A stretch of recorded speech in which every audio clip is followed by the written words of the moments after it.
No acampamento nós tivemos 2 preletores, esse culto teve obra de arte e teremos 2 mensagens hoje, amém?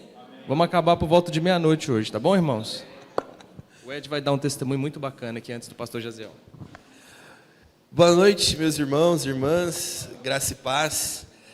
Bom, estou muito feliz de estar aqui, é um privilégio tremendo e é uma resposta de oração. Eu, como missionário, tenho o sonho de visitar todos os estados do Brasil e no começo desse ano eu orei ao Senhor e falei: Jesus, me permita conhecer o Espírito Santo, porque era o único estado da região sudeste que eu ainda não tinha vivido o privilégio de conhecer, e cá estamos, né? O Senhor deu esse presente a esse servo dele, e eu estou muito feliz de ser aqui com os irmãos dessa igreja, tendo vivido junto com os jovens o acampamento e estando aqui podendo compartilhar um pouco da palavra do Senhor.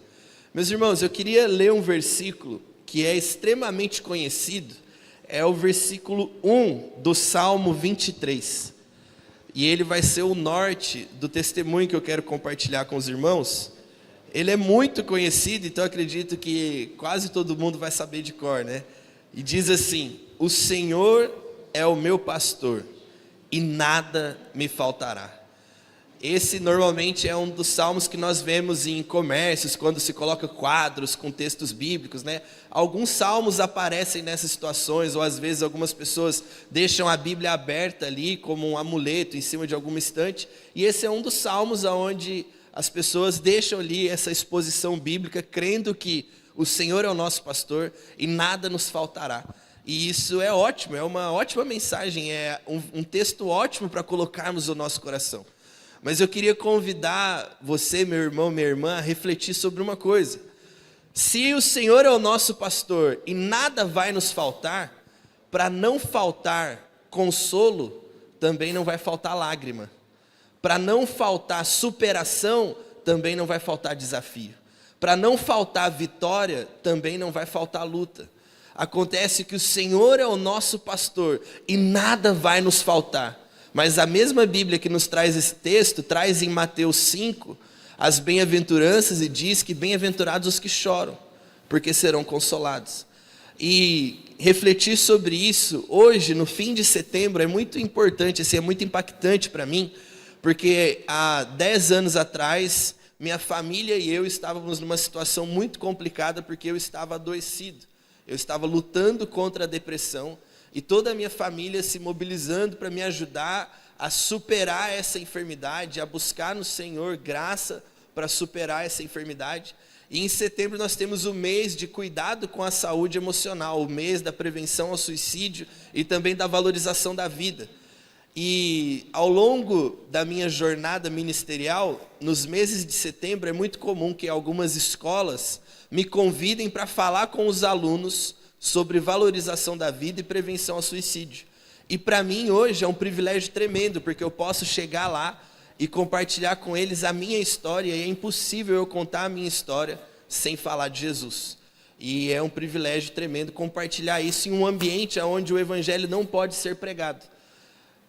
Essa canção que nós cantamos por último aqui, que faz menção ao Vale de Ossos Secos, que é a minha passagem favorita da Bíblia, sempre me faz lembrar como eu me sentia quando estava em depressão. Eu me sentia completamente desesperançado, completamente sem esperança, sem nenhuma perspectiva de que a vida fosse mudar, de que o Senhor fosse transformar a minha realidade.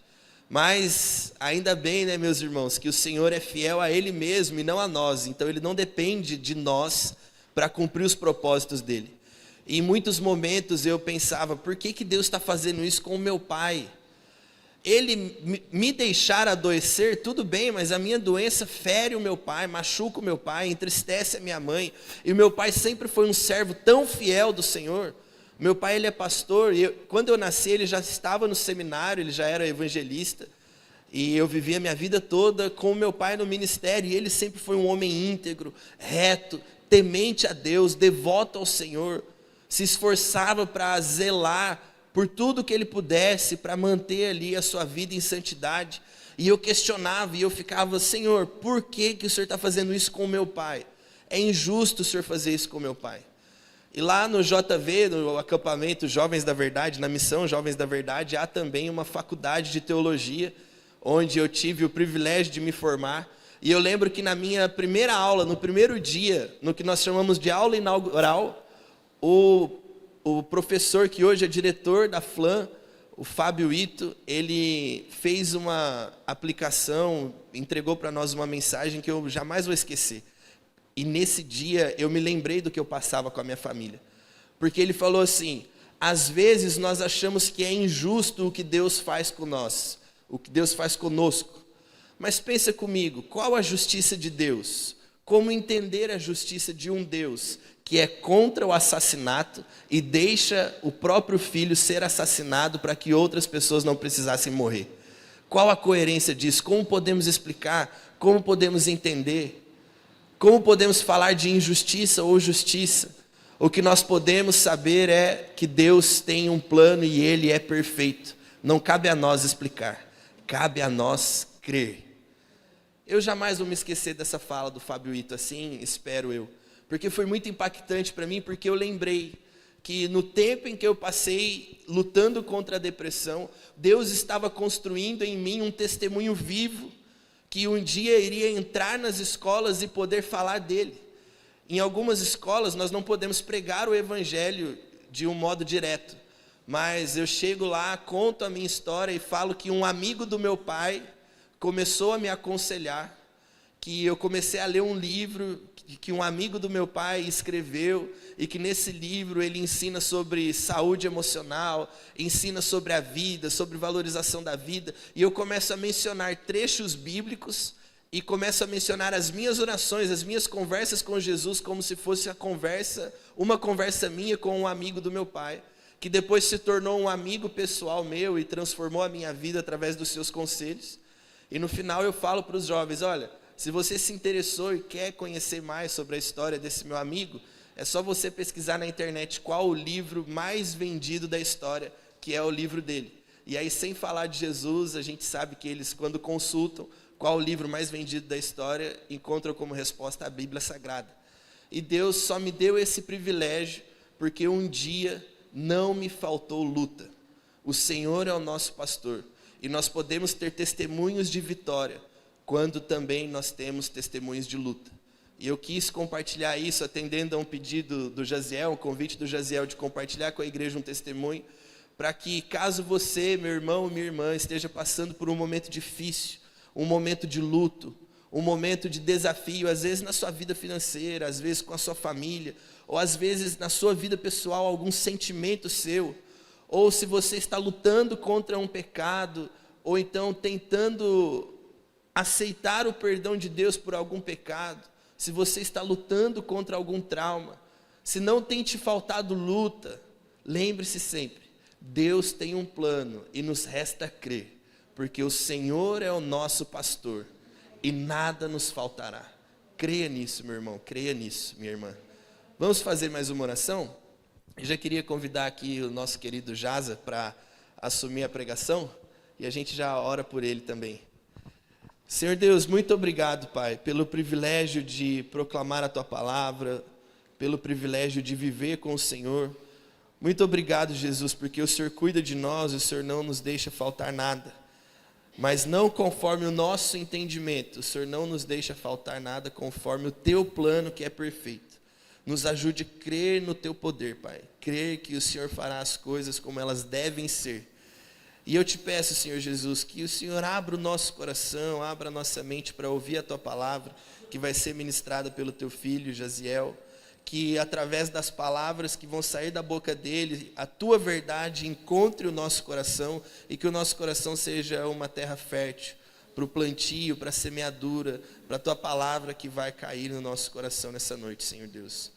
Nos forme, transforme o nosso caráter, desenvolva a nossa santidade através da palavra dessa noite, e que o Jaziel, que é um servo do Senhor muito especial para mim e muito especial para os irmãos aqui também, que ele seja mais uma vez usado por Ti para transmitir a Tua santa palavra para os nossos corações. Em Teu nome, Jesus. Amém.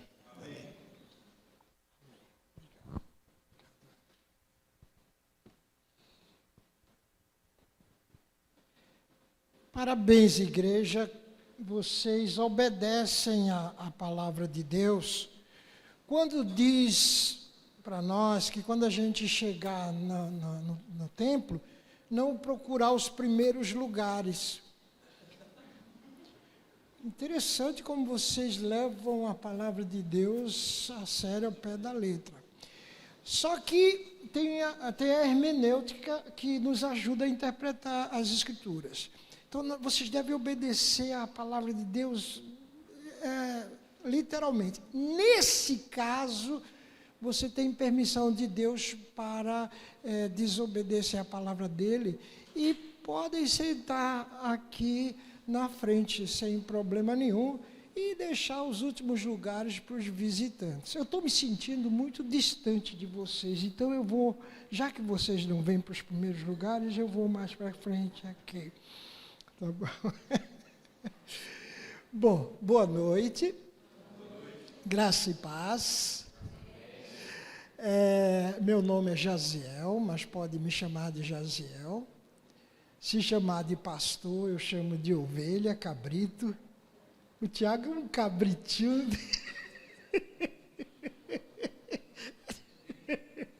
Se me chamar de reverendo, eu chamo de membro. Já pensou chamar você de membro? É esquisito, né? Se me chamar de senhor, eu chamo de servo.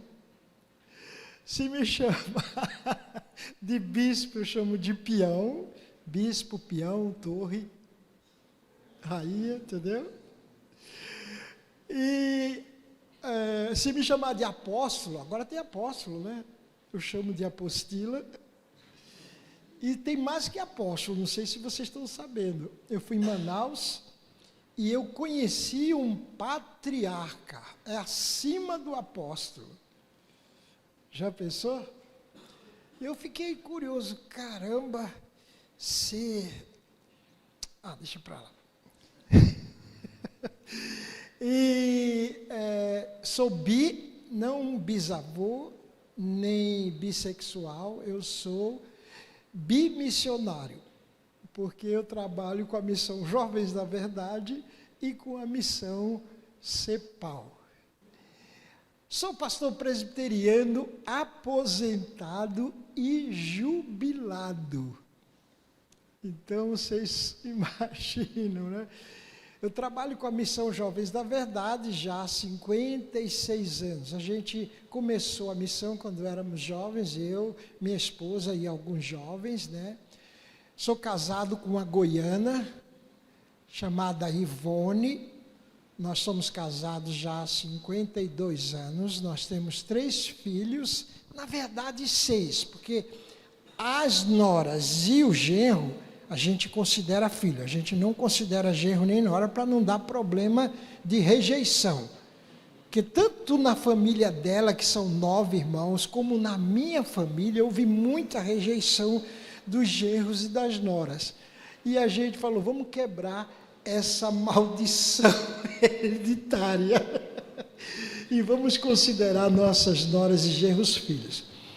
Eu tenho o privilégio de ter 2 filhos pastores, né? O mais velho, que é o André, é pastor em Arujá, na igreja, na PIPA, Primeira Igreja Presbiteriana de Arujá. E o Marcos é pastor numa comunidade em Pinheiros, em São Paulo, também uma comunidade presbiteriana. E a Raquel só não é pastora, porque na nossa denominação não aceita ordenação feminina, né? Mas ela é professora e coordenadora do Colégio Mackenzie, da Universidade Mackenzie. O que mais eu preciso falar para vocês para me apresentar? Estou esquecendo alguma coisa, Tiago? Tá bom. Bom, eu pintei aqui, tentei pintar o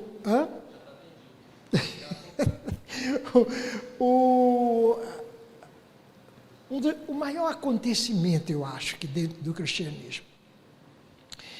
O Ed falou muito da morte, né? E realmente, quando Jesus morreu, foi um impacto muito grande para os discípulos. Porque eles a vida toda eles estavam esperando o Messias.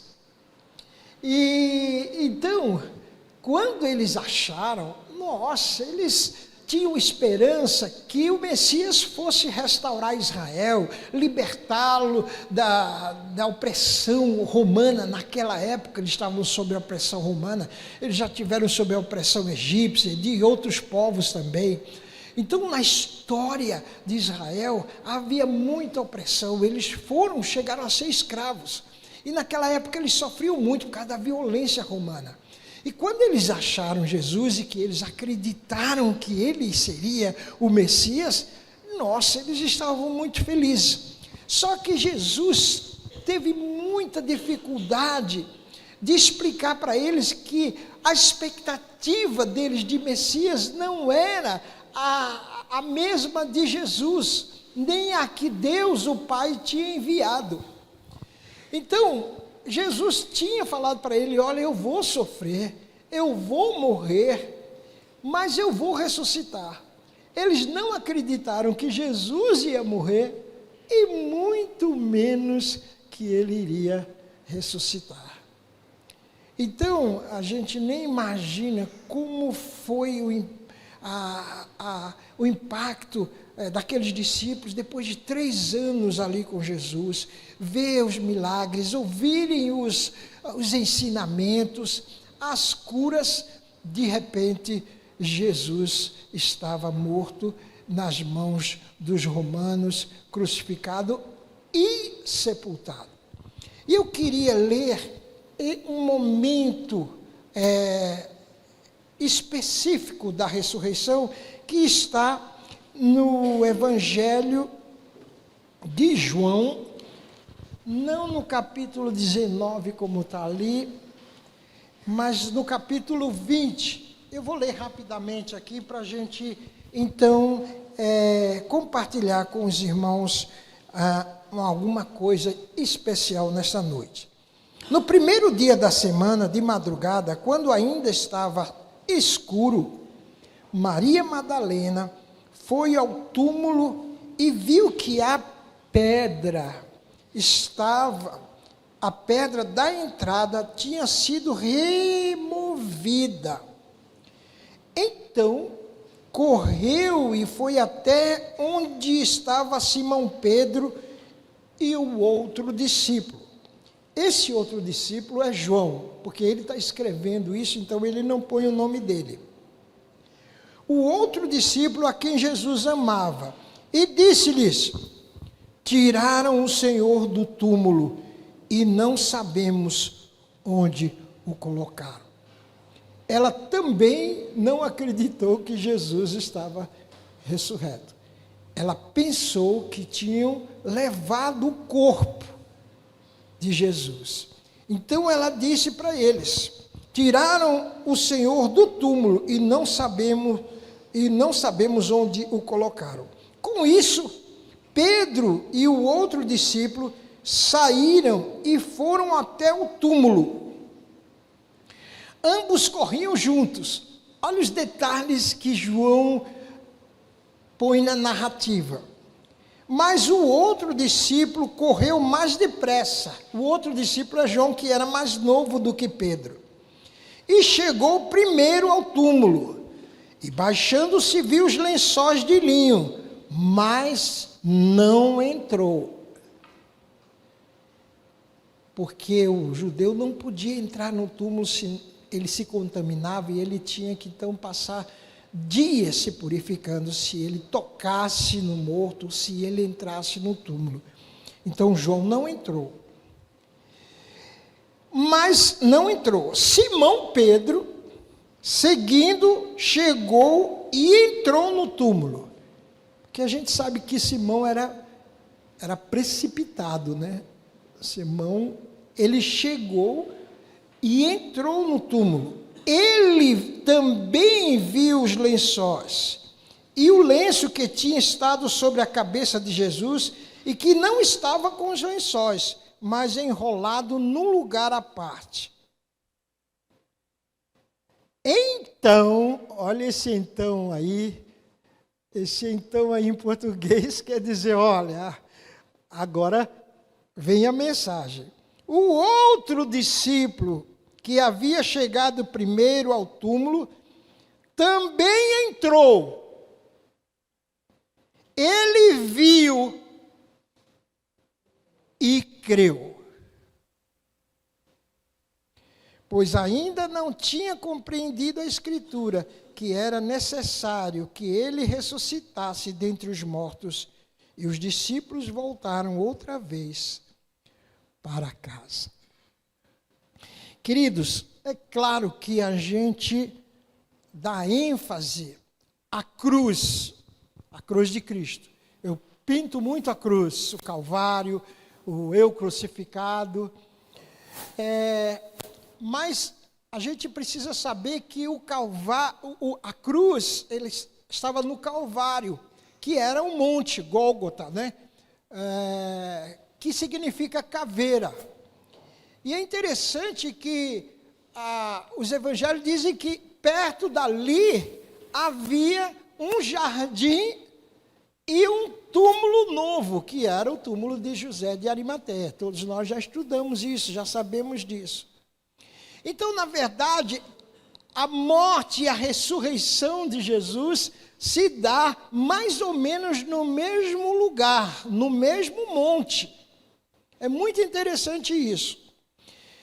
Claro que nós cristãos sabemos que se Jesus não tivesse morrido na cruz, derramado seu sangue, nós não estaríamos salvos.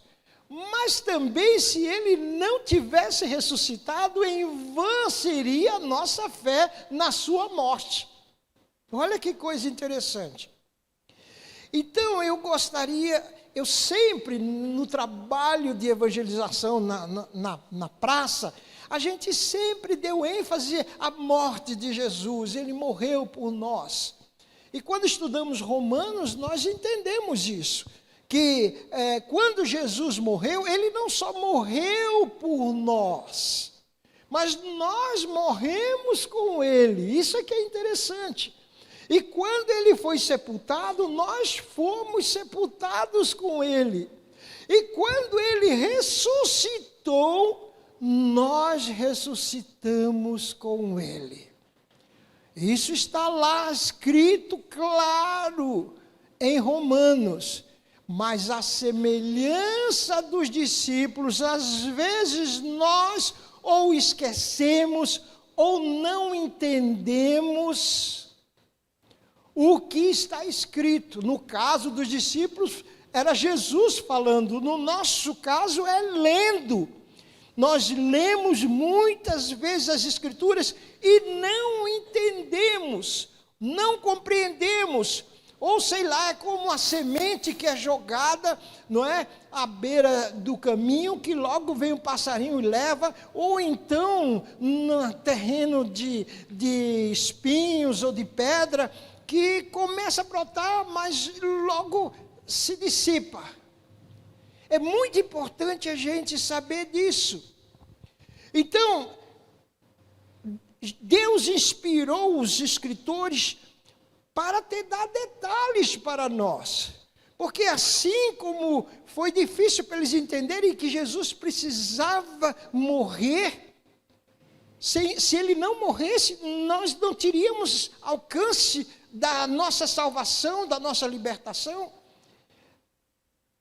Era difícil também eles entenderem que ele iria ressuscitar. Nós sabemos que ele morreu e sabemos que ele ressuscitou, mas a que nível nós sabemos isso? Porque é tão importante crer que ele morreu, que ele não desmaiou, porque alguns acham que a morte da cruz era uma tortura, não era uma execução, era uma tortura. Os crucificados ficavam dias ali.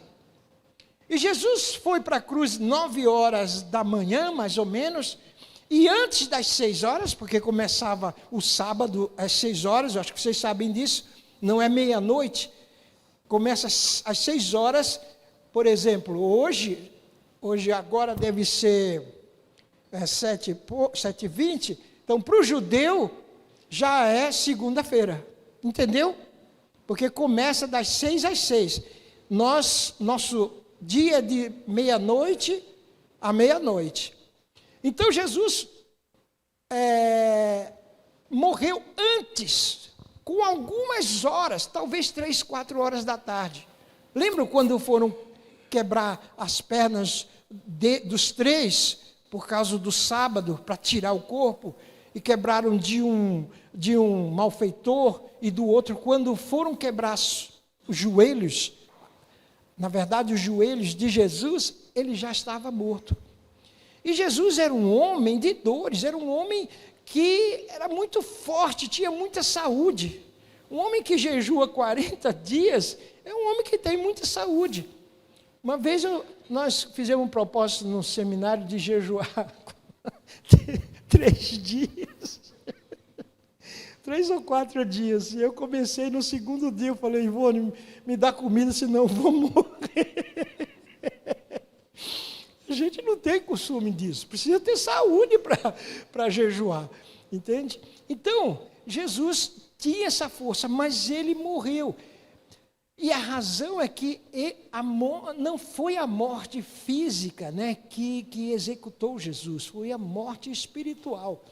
Porque Deus colocou todos os nossos pecados e todos nós no seu Filho e o matou. Ele se fez pecado por nós. Era necessário isso. E ele foi sepultado justamente como prova de que ele morreu. Olha que interessante. E é assim até hoje. Se você tem um parente doente, não é? Assim, na UTI, que não tem mais chance, que tá certo que ele tiver com 90 e tantos anos e vai falecer, mas você não sai, vou providenciar o caixão, vou providenciar o enterro. Ninguém faz isso. Por quê? Porque a pessoa está viva ainda, enquanto há viva a esperança. Mas, quando o médico disse, olha, acabou, ele faleceu. A primeira coisa que a gente providencia, o que é? O sepultamento. Ou seja, o sepultamento é a prova que a pessoa faleceu. Então, Jesus foi sepultado. Mas acontece, aí tem as contas, quem não faz as contas não bate, isso é bobagem. Foram 3 dias lá, porque Lázaro foram 4, mas Lázaro já estava cheirando mal. Jesus esperou mais um dia para ressuscitar Lázaro. No caso dele, não era para cheirar mal, porque tem o texto que a corrupção não atingiu o seu corpo. Então, ele ficou 3 dias e estava amanhecendo o dia, quando Maria Madalena provavelmente foi levar perfume ou flores, né? Se bem que o corpo de Jesus já recebeu perfume lá quando ela derramou o perfume, o vidro de alabastro nos seus pés, lembra disso? Então ela vai no túmulo e a pedra está revolvida, tirou a pedra. E a gente fica pensando também que tirou a pedra para Jesus sair do túmulo. Mas não é bem assim, porque a ressurreição de Jesus é diferente da ressurreição de Lázaro. Quando Jesus chegou no túmulo do Lázaro, disse, tirem a pedra, porque senão Lázaro não sai. Quando tiraram a pedra, Jesus diz, Lázaro, vem para fora. No caso de Jesus, não foi para Jesus sair, porque a gente sabe que mais tarde eles estavam reunidos, aliás, no mesmo dia. E Jesus aparece e as portas estão todas fechadas, porque eles estão morrendo de medo dos judeus e dos romanos também. E Jesus diz, Pai, seja convosco. Lembram disso, né? Então, a pedra foi revolvida, não para Jesus sair. E foi para quê? Foi para os discípulos entrarem. Então, Maria Madalena chega lá, vê e continua ainda incrédula, pensando, olha, roubaram o corpo do nosso mestre. E correu para os discípulos, porque eles aqui tomavam as decisões. As mulheres, vocês sabem que naquela época eram discriminadas. E quando ela falou, os dois, Pedro e João era novinho, saíram correndo. E claro, João correu mais do que Pedro. Chegou lá no túmulo, ele respeitosamente viu os lençóis, mas não entrou. Até ali ele ainda pensava que roubaram o corpo. Chegou Pedro e entrou no túmulo, viu os lençóis, viu o lenço que estava dobrado, mas nada tinha ainda mudado a sua mente.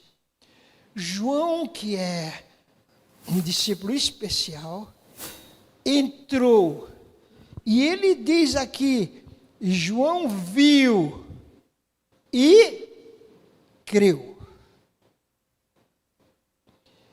Olha o detalhe que João nos dá. Olha que interessante. E a pergunta é, o que João viu? O que João viu? Porque ele tinha visto os lençóis antes.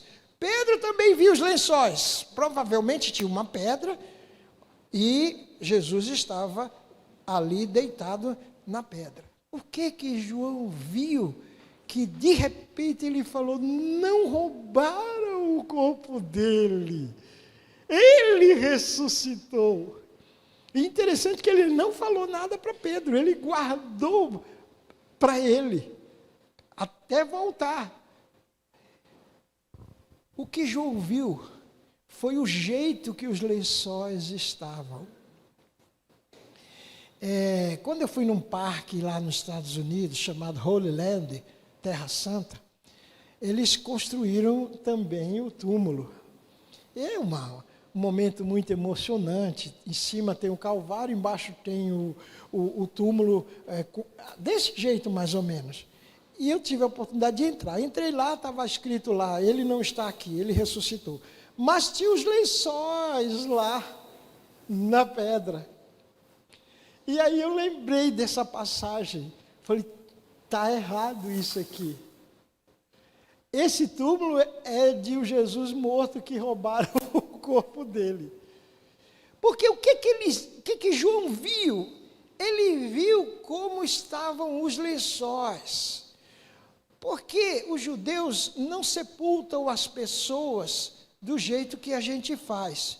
Normalmente, quando um parente, um amigo nosso falece, a gente faz a higiene do corpo e veste. Geralmente com o melhor terno, né?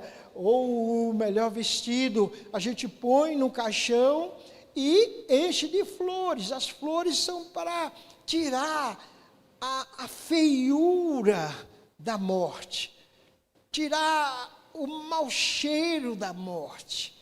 Então as flores são ali, até eu esqueci de colocar as flores lá. Eu estava preocupado, né? Mas depois eu ponho, tá?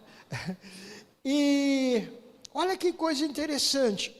Então, eles higienizavam, e Jesus apanhou muito, tiveram que fazer toda a higienização, colocam os perfumes e fazem o quê? Pegam um lençol comprido, não é o mesmo lençol que a gente usa na cama, é uma faixa, e vão enrolando, desde os pés, vão enrolando. Quando chega aqui, eles não faziam como os egípcios, que levantavam os braços e enrolavam, e depois enrolavam os braços também, que é a múmia que a gente conhece. Então, quem já assistiu filme de múmia sabe que a múmia sai assim, né? Espantando as pessoas. No caso do judeu, não. Ele põe as mãos e enrola a pessoa até o pescoço, e na cabeça ele põe um lenço. O que é que João viu? João viu que os lençóis não estavam desenrolados. Os lençóis estavam ainda enrolados em cima, talvez, de uma pedra, mas não tinha nenhum corpo dentro. Então não tinha condições de alguém tirar o corpo sem desenrolar os lençóis. Dá para você entender isso? Veja se você consegue visualizar isso na sua mente. Então, o que a gente imagina que aconteceu? Chegou a hora, o Espírito Santo, o Deus Pai, chama Jesus, ele acorda, ressuscita, na verdade, tira o lenço da sua cabeça, levanta-se e os lençóis ficam lá como se fosse um casulo. E ele ainda dobra os lenços. Não me pergunte se ele ressuscitou-se pelado ou não. Isso aí não tem revelação nas Escrituras. Como é que ele arranjou a roupa depois para ir lá no meio dos discípulos? Mas olha que coisa interessante. Um lenço dobrado e um lençol como um casulo. E aí João creu que ele estava ressuscitado. Então, daí vocês sabem o resto, ele por 50 dias apresentou. E ali ele vence a morte. É muito interessante porque a ressurreição nos lembra outras coisas também. Nos lembra a criação. Deus, quando nos fez o homem, né? E pôs da onde? No jardim. Pôs no jardim. E Jesus ressuscitou no jardim. Mas o que tem a ver uma coisa com outra? Tem uma coisa interessante. Olha bem. É que quando Deus fez Adão e pôs no jardim, ele viu que os animais ali todos tinham seu par. E Adão estava caminhando sozinho no jardim. O que Deus fez? Não é bom que o homem esteja só. Vou fazer uma adjuntora para ele. Vou fazer uma companheira. Vou fazer uma fêmea para ele também. Mas faz o seguinte, Adão. Dá uma olhadinha aí nos animais. Vê se você gosta de alguma fêmea aí. E pode ficar para você. E aproveita e já põe um nome. E os animais desfilaram na frente de Adão. E ele foi pondo os nomes. Vocês podem imaginar, né, aqueles animais. Hoje os macacos são muito feios, né? Aliás, aqueles macacos do planeta dos macacos são tão feios que até são bonitos, né? Mas eu imagino que as macacas que Deus fez ali das suas mãos deviam ser bonitas. E elas passavam ali, né? Mas Adão não sentiu nada, não sentiu atração nenhuma. E no fim do texto diz, porém, não achou adjuntora para si. E o que Deus fez? Deus anestesiou Adão, porque tem que anestesiar, porque o homem é mole para dor, que é uma coisa de doido, né? Ele, então, no texto diz que ele deu um sono, mas a gente sabe que é anestesia. E Deus fez o primeiro parto. E o homem deu à luz à mulher. Olha que coisa impressionante. Deus tirou do seu lado a sua costela e trouxe ela pronta para o homem, e ele diz, essa sim, é osso dos meus ossos, carne da minha carne, sangue do meu sangue. E trouxe ao homem. Isso aconteceu aqui. Olha que interessante.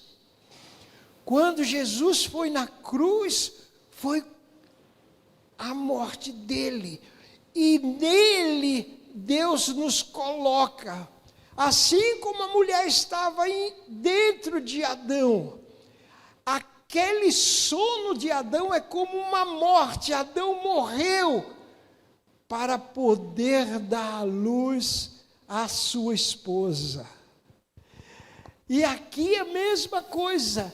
Jesus morre é sepultado, e quando ele ressuscita para dar à luz a sua noiva, a sua esposa, a igreja.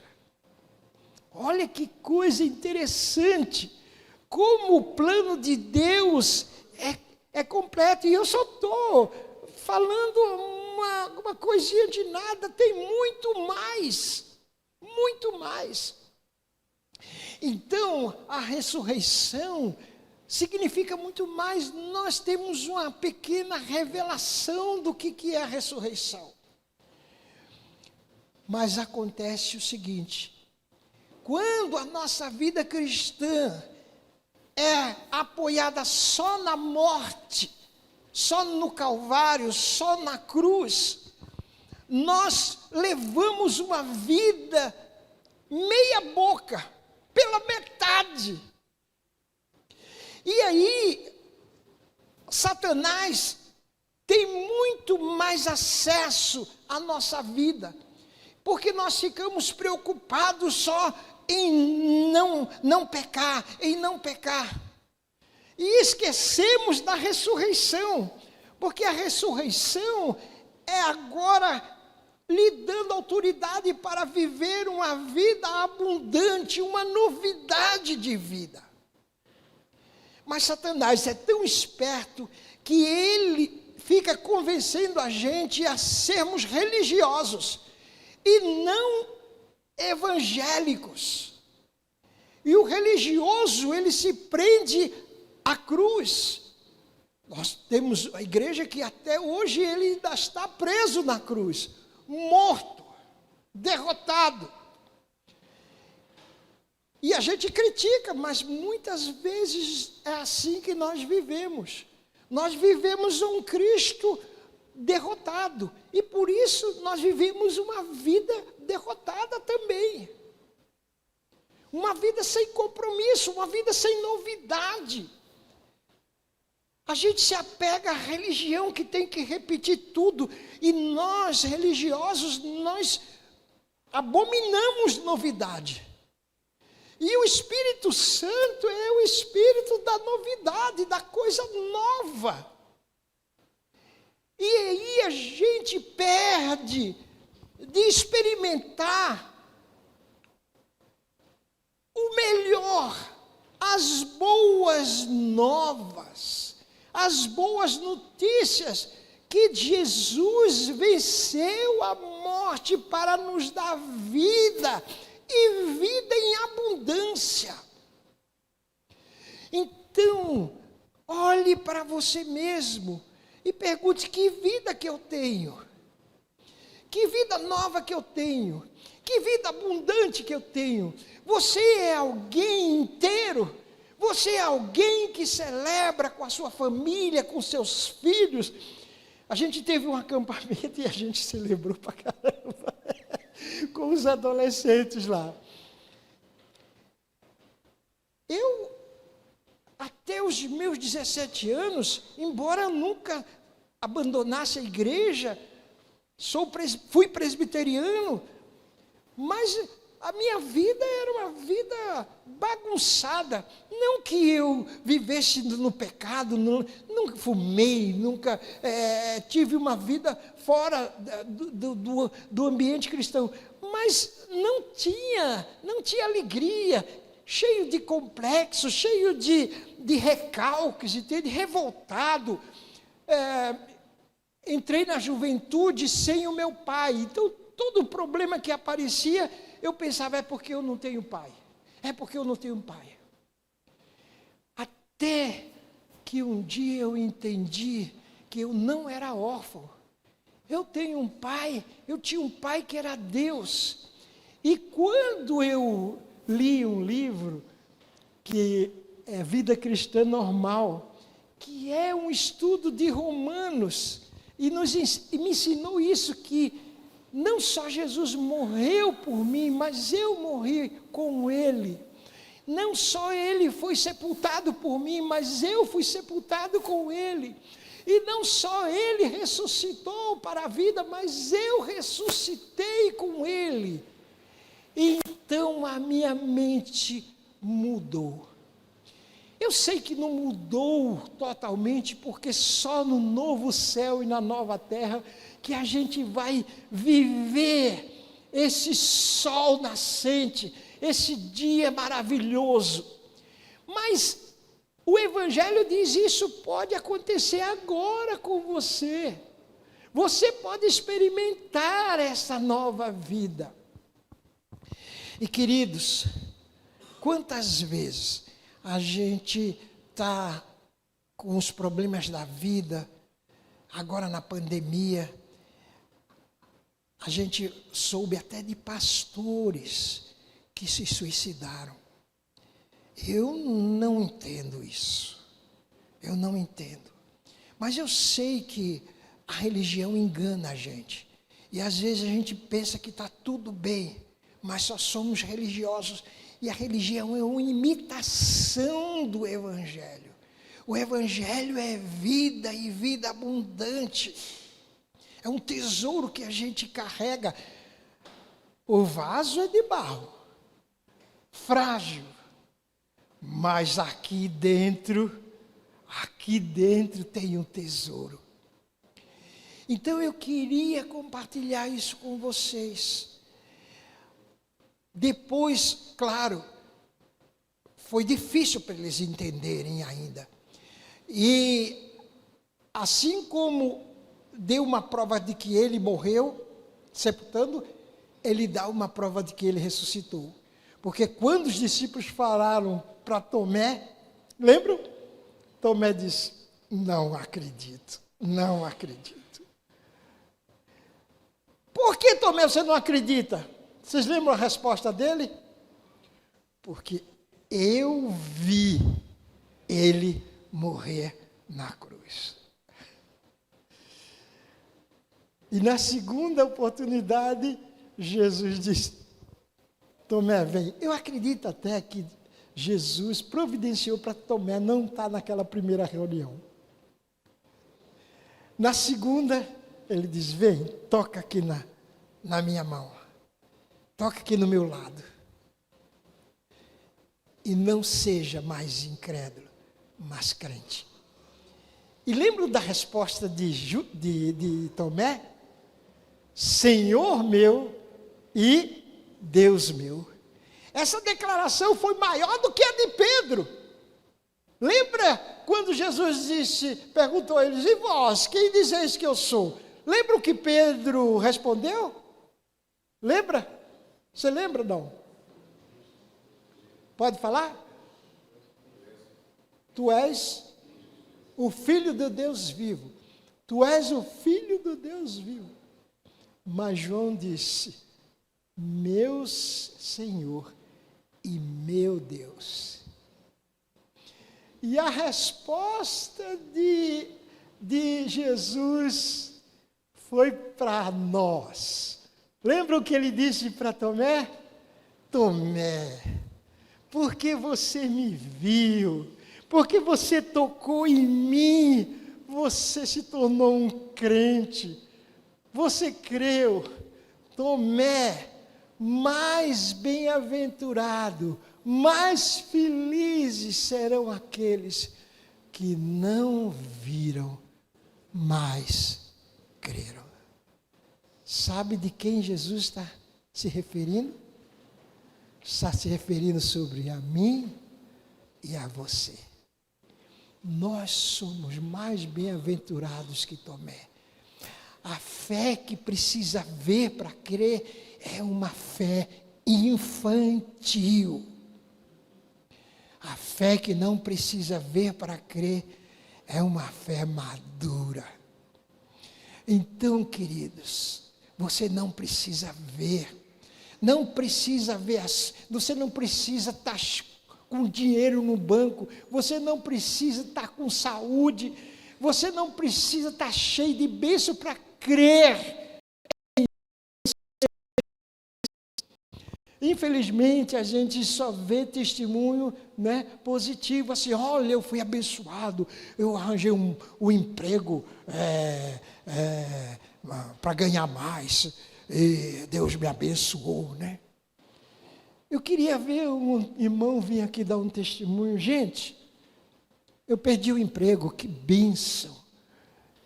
Puxa vida, eu trabalhava demais, eu era advogado, tinha um escritório. Desculpa, meu escorpião aqui.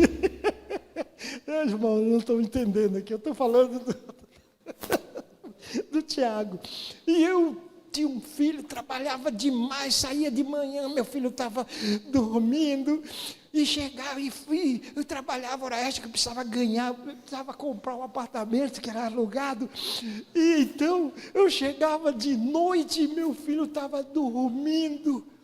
Agora eu fui mandado embora, olha que bênção, eu passo o dia todo em casa com meu filho. A gente não pensa assim. Já pensou alguém chegar aqui, gente, eu descobri que eu estou doente. Que bênção. Como assim? Por quê? Porque a religião trabalha só com as bênçãos de Deus. A gente só está interessado nas bênçãos de Deus.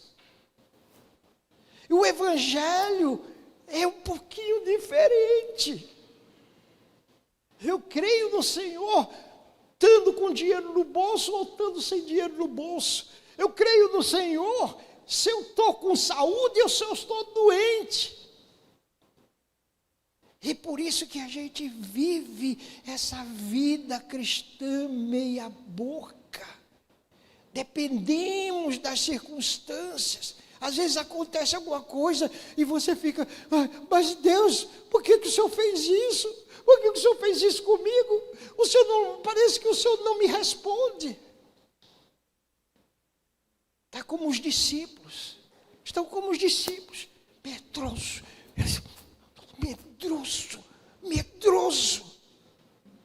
Mas quando eles se depararam com a ressurreição, e depois, naturalmente, com o Pentecoste, o Espírito Santo veio dentro deles e abriu a mente deles. A vida deles mudou totalmente. E aí nós vamos ver todos eles, o apóstolo Paulo, que nada separava ele do amor de Deus. Seria tão bom que se Deus mandasse o seu Espírito para abrir nossa mente, para a gente ver a morte de Jesus, mas também ver a sua ressurreição, que Ele está sentado no trono. Nós vamos ter aflições aqui. Não se preocupe, porque nós vamos ter. Às vezes eu sei que tem a teologia da prosperidade, que a gente vai ter saúde, vai ter dinheiro, mas tenha cuidado com isso. Não é bem assim, não. Nós vamos ter tribulações. Eu estou com 77 anos. Eu sei que já estou no lucro. Estou na fila. Até peguei a ficha, né? Mas eu passo para qualquer um de vocês, se vocês quiserem passar na minha frente. Já 2 vezes que Deus me chama. Jaziel. Mas eu não ouço bem, então eu... Mas eu sei que eu estou no lucro e qualquer hora Deus vai me livrar. Mas enquanto estiver aqui, eu vou procurar viver não a morte, mas viver a ressurreição, a vida abundante e alegrar e ser luz e sal nas mãos de Deus. Amém? Baixe sua cabeça e vamos orar. Querido Pai, que quando estivermos, Senhor, deprimidos, tristes, apavorados, decepcionados, cansados, com aquele fardo pesado, medrosos, apavorados, Senhor, mostra o lenço para nós. Mostra os lençóis, Senhor, para a gente mudar nossa mente, mudar nossos sentimentos, mudar nossas emoções, para a gente começar a florescer, a dar flores, e essas flores virarem frutos, Senhor. Senhor, examina o nosso coração, examina a nossa vida, vê se há algum caminho de morte, vê se há algum caminho mau, Senhor, e tira a pedra, nos chama, Senhor, como o Senhor chamou Lázaro, vem para fora, desatai-o e deixai-o ir, porque o Senhor conquistou para nós uma vida abundante, Senhor, uma vida de festa, uma vida de celebração, uma vida de adoração, seja qual for a aflição, Senhor. Faz esse milagre conosco, faz esse milagre com cada um de nós. Nós te oramos e te pedimos isso, em nome de Jesus. Amém. Amém.